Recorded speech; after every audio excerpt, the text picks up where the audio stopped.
From the headquarters of Telesur English in Quito, Ecuador, I am Estefanía Bravo. This is From the South.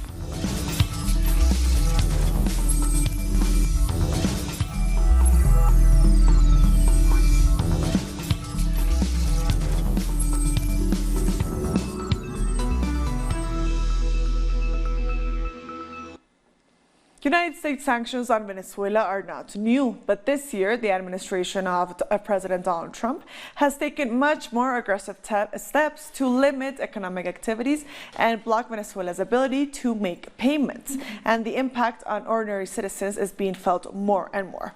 We have this special report. Experts have said the economic blockade started around 2013, when credit rating agencies started increasing the figures of Venezuelan risk, starting at 726 points and reaching 5,595 points in May 2018, a higher number than those given to countries fighting wars. This makes it increasingly difficult to ask for international credit to invest in the country and to control foreign debt. On April 24th, a worldwide campaign was started to condemn economic sanctions against Venezuela by the U.S. As the value of their investments. These resources are for the people, for food, health and public services, for housing and infrastructure. What the U.S. government is doing is a criminal act. These statements have been supported by the United Nations, which has warned about the negative impact of unilateral sanctions imposed by the U.S. Regime change through economic measures, likely to lead to the denial of basic human rights and indeed possibly to starvation, has never been an accepted practice of international relations. Political differences between governments must never be resolved by precipitating economic and humanitarian disasters, making ordinary people pawns and hostages thereof. Venezuela has over $4.5 billion currently blocked in various international banks.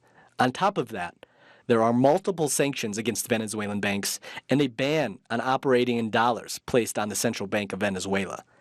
Adding to this, the blockade against public company Citgo, located in the U.S., the total of frozen funds comes to over $30 billion. Medicine and food are both with $4,000 billion a year, so the total figure of stolen funds represents almost 7 years of medicine and food for all Venezuelan citizens. But there is a huge damage being done to our currency too, generating hyperinflation. We estimate that this adds to $114 billion in losses for the Venezuelan people. The strategy by the U.S. of imposing collective sanctions affects the country's entire budget. They are going to create pressure from the inside to generate economic and social destabilization. They have said that they are going to accelerate the collapse. Trump said that worse things are coming, so we need to be ready. We need to be especially careful with internal threats. In order to overcome the blockade, Venezuela is going to work to diversify its international allies and strengthen national production.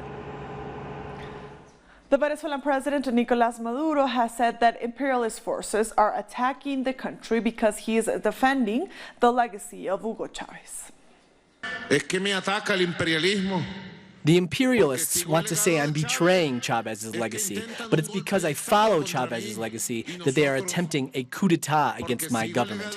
It's because I follow Chávez's legacy that they attack the electrical system. If I would have betrayed Chávez's legacy and became a puppet of imperialism, they would be embracing me, but I am not a traitor. In Argentina, gunmen have killed a government official and seriously injured a lawmaker just outside Congress. Police say unknown assailants shot dead Marcelo Yadon, who worked at the Electric Transportation Trust Fund. Congressman Héctor Olivares was wounded twice and rushed to a hospital. Investigators are examining the crime scene, searching for clues about the attackers.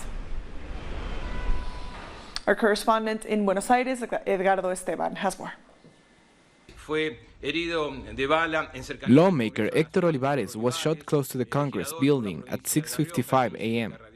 A public worker that was with him was killed in the shooting. Olivares was transferred to a hospital where he remains in a critical condition. The reasons for the attack are still unknown. What we know is that two people in a car were waiting for the victims. They were shot, and then the men ran away. On Wednesday, the lawmaker participated in a debate about the approval of a law to eliminate violence in football. But beside that, there are no clues that point to why the victims were attacked. The attack happened near Congress by men who were waiting for the lawmaker, so it does not appear to be a common robbery case. We thank Edgardo for that report. Argentina's Security Minister Patricia Bullrich said it's unclear if the shooting was politically motivated. During a press conference, she said it appears public worker Miguel Marcelo Lledon was the main target. We are going through a sad and hard time, most of all because we can confirm there are mafias working in our country. As you may have seen, Miguel Marcelo Lledon was killed by two people that were waiting for him in a car. An adult and a young came off the car and shot Lledon as the primary target, and they fulfilled their goal, which was to murder him, obviously. Of course, no hypothesis is discarded, but we are not going to speak now about a possible conspiracy against democracy or framing on the country's political moment, but something that can be related to the murderer citizen and the killers. That's what we'll find out. Peruvian workers have rallied for a second day of an indefinite strike to protest against salary cuts. More than 4,000 workers of the National Documents Registry gathered in front of the Labor Ministry in Lima. They were joined by labor unions from an international mining company who are demanding better labor conditions. Workers say that the government is not fulfilling previous labor agreements, so workers could be affected by cuts of up to 40% in their salaries. Our correspondent in Peru, Jaime Herrera, has more. There have been several protests here in front of the Labor Ministry in Lima. Firstly, the workers of the National Registration of Documents Office are on the second day of an unlimited strike. They are demanding no cuts to their salaries, cuts that are up to 40% of their current salaries. But also, a group of mining company workers has arrived here to protest against the company they work for, which is not fulfilling its agreements with workers. We are with one of those leaders, Mr. Tamaro, so he can explain why they are protesting. We are here to protest against the labor conditions of the transnational mining company Glencore. We have came to protest for different reasons. First, the company has not paid us our annual bonus since 2012. We are also protesting the food conditions in the different locations. We get frozen food that hurts our bodies. We are also demanding the company enact security measures. How are the workers facing these conditions? In the last month, we have had about 15 people poisoned. There have been several reports from hospitals that prove it. We have told the company, but we have not received any answers or solutions, even though we have opened to dialogue with them. We are tired of the situation, so we got together and came here to the capital Lima to find a solution through the Labor Ministry. And we will continue to keep you updated on the situation of the workers who are protesting here today.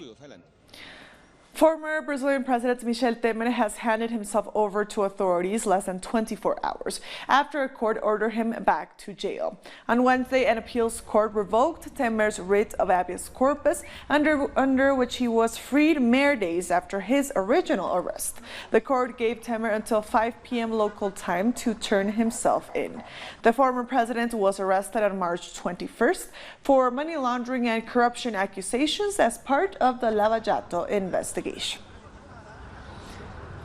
The Chilean Congress has approved a law allowing same-sex couples to adopt children. The law was passed with 104 votes in favor and 35 against. Now the measure has to be voted on in the Senate. We'll be back very soon. Stay with us.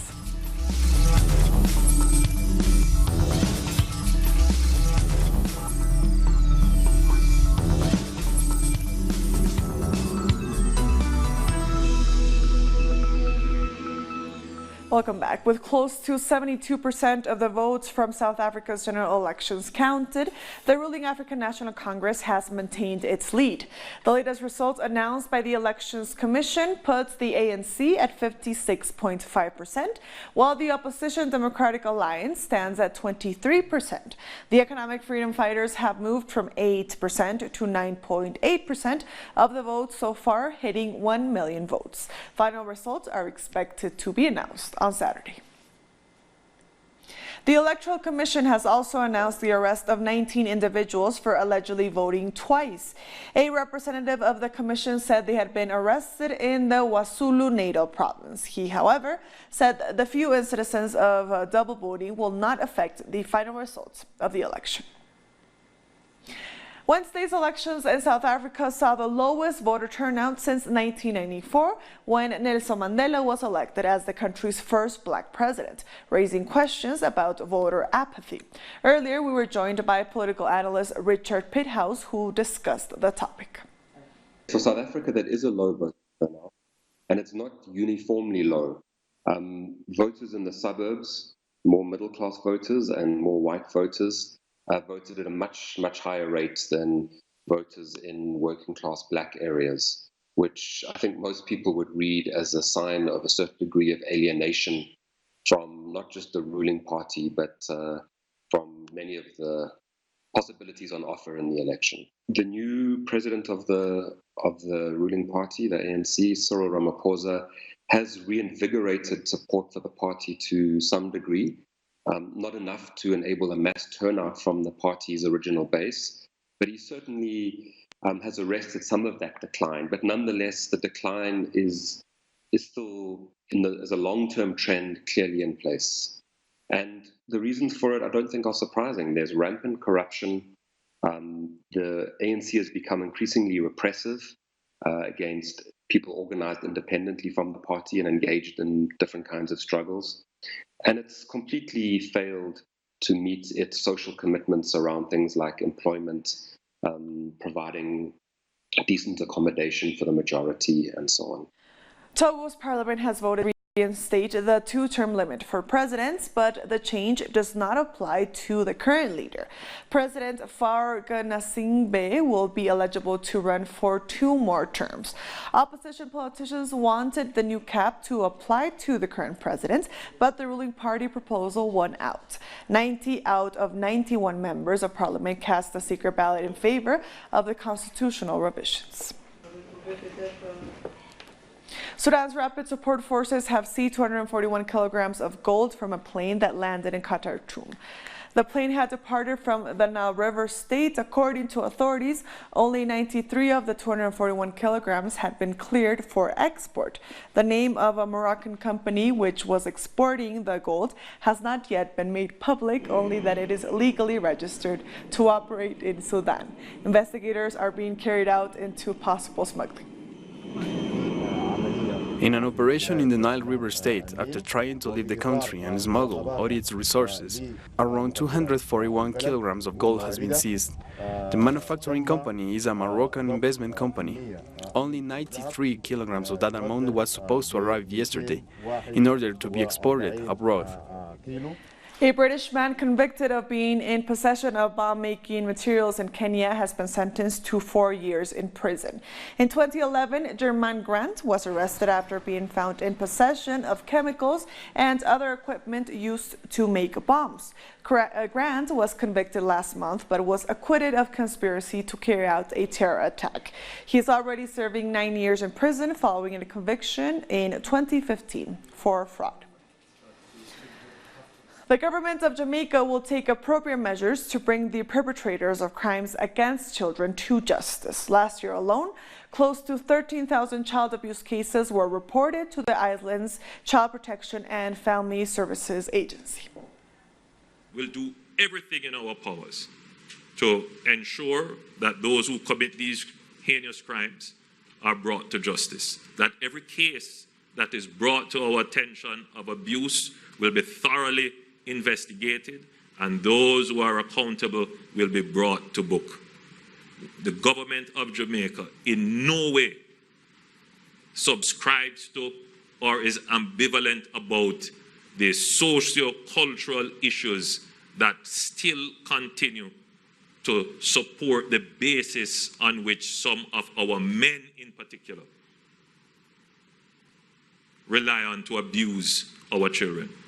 These things must be wiped away from our culture. The Senate committee in charge of analyzing the documents of Haiti's Prime Minister Jean-Michel Lapin and his cabinet has postponed the ratification of ministerial appointments. The commission did not receive the full composition of the new government in time. There are also reports that names were also missing for the ministries of tourism and defense. So far, no date has been agreed for the new session, and experts suggest that the proposed government could still change. The International Court of Justice could finally resolve the border dispute between Belize and Guatemala that has dragged on for hundreds of years. Results of Wednesday's ICJ referendum held in Belize indicated that the yes vote won. Over 65% of Belize's electorate participated in the historic national referendum. Guatemalans have already voted in favor of going to the top UN court to settle the territorial dispute. We'll be back very soon. Stay with us.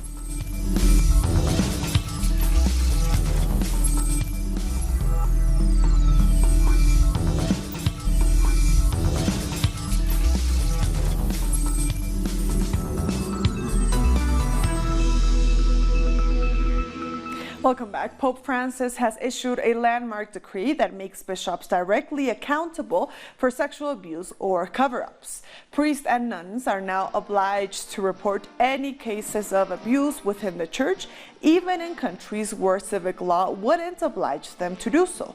The papal decree also orders every Catholic district in the world to set up accessible reporting systems.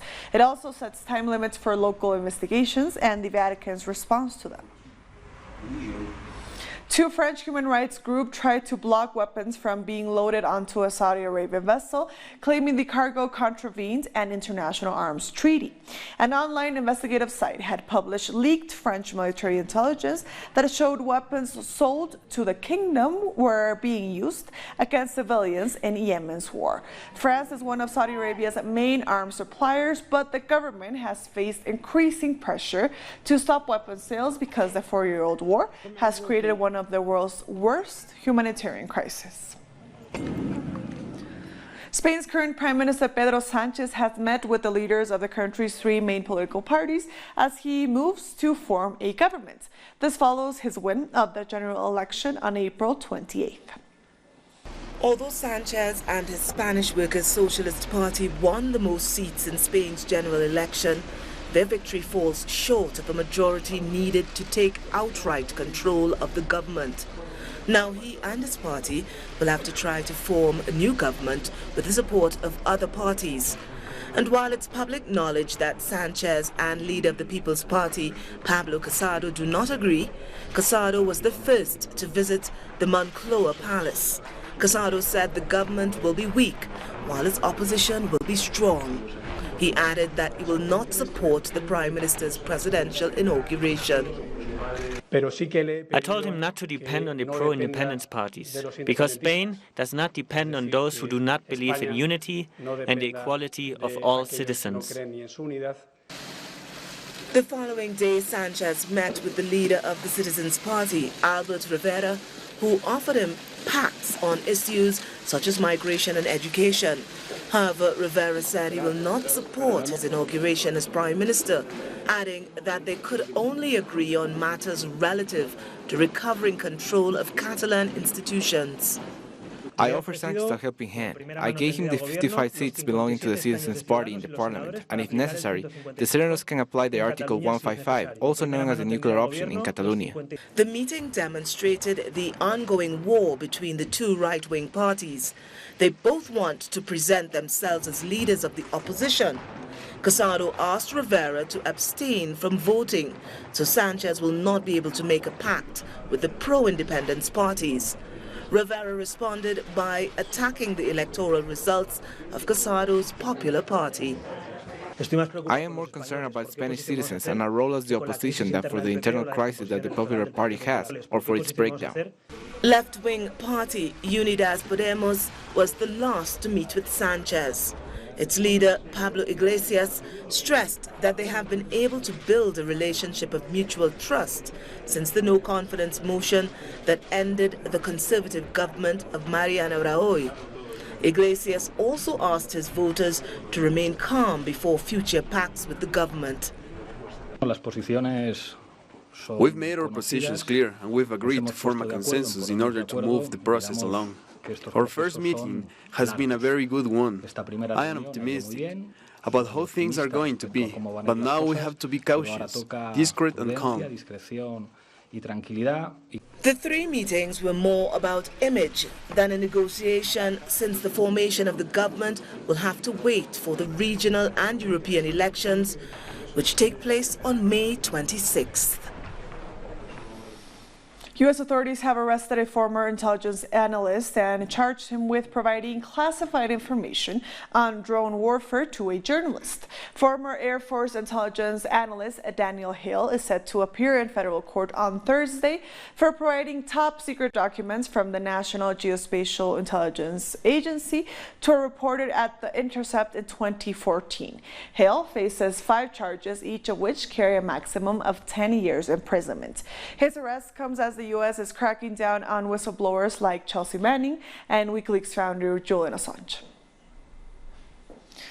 The Chinese government has said they are fully prepared to defend their interests in the trade war with the U.S. This comes as a Chinese delegation led by Vice Premier Liu He is set to hold talks in Washington to save a trade deal. U.S. President Donald Trump also threatened to increase tariffs on $200 billion worth of Chinese goods, going from 10 to 25% starting Friday. South Korea's military says that North Korea has launched 2 short-range ballistic missiles. Officials from South Korea and the U.S. said the missiles were launched eastward from the country. This comes as a U.S. envoy is visiting Seoul, and less than a week after North Korea fired several short-range projectiles. Chile has kicked off the eclipse season with a special ceremony in the capital, Santiago. It's one of only 2 periods annually when eclipses can occur due to the variation in the moon's orbit. Chile will see 2 solar eclipses in July 2019 and December 2020. Around 500,000 people are expected to watch the phenomenon. And with that story, we've come to the end of this news brief. These and other stories, as always, find them on our website at telesverenglish.net. And also join us on social media. We are on Facebook, on Twitter, and on Instagram for Telesver English. I am Stefania Bravo. Thank you for watching.